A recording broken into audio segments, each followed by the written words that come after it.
Usha Vance.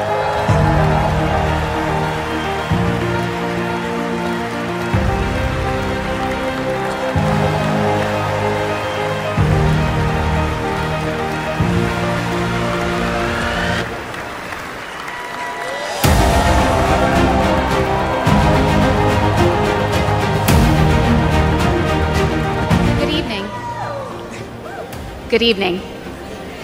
When I was asked to introduce my husband, JD Vance, to all of you, I was at a loss.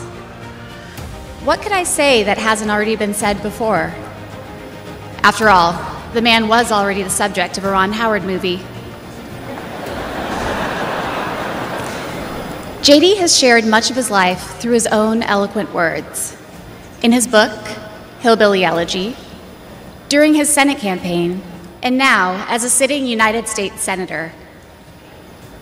It occurred to me that there was only one thing to do: to explain from the heart why I love and admire JD and stand here beside him today, and why he will make a great Vice President of the United States.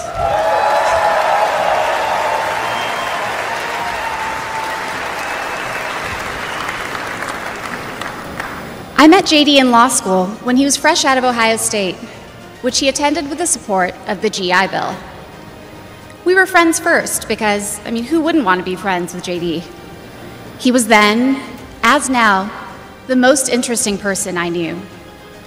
A working class guy who had overcome childhood traumas that I could barely fathom to end up at Yale Law School. A tough Marine who had served in Iraq, but whose idea of a good time was playing with puppies and watching the movie Babe.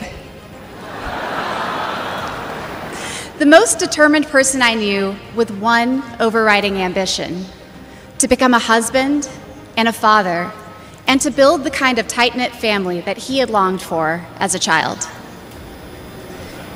My background is very different from JD's. I grew up in San Diego, in a middle-class community,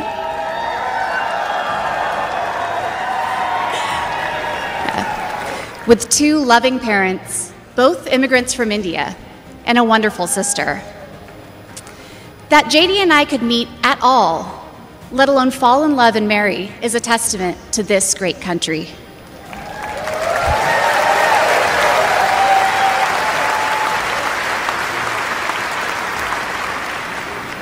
It is also a testament to JD, and it tells you something about who he is.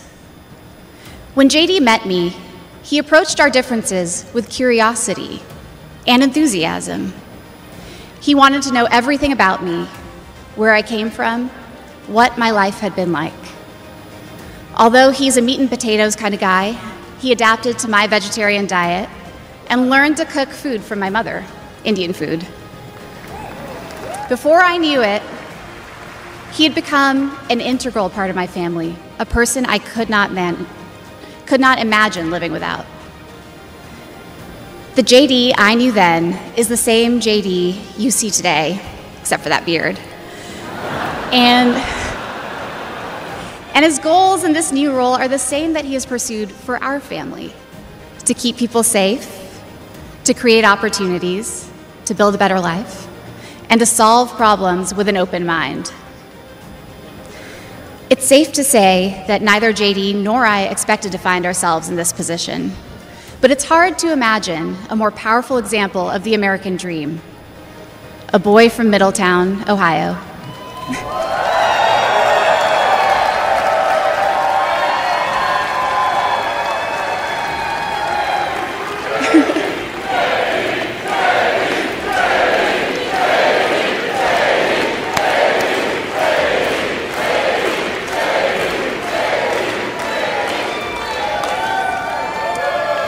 Raised by his grandmother through tough times, chosen to help lead our country through some of its greatest challenges. I am grateful to all of you for the trust you have placed in him and in our family.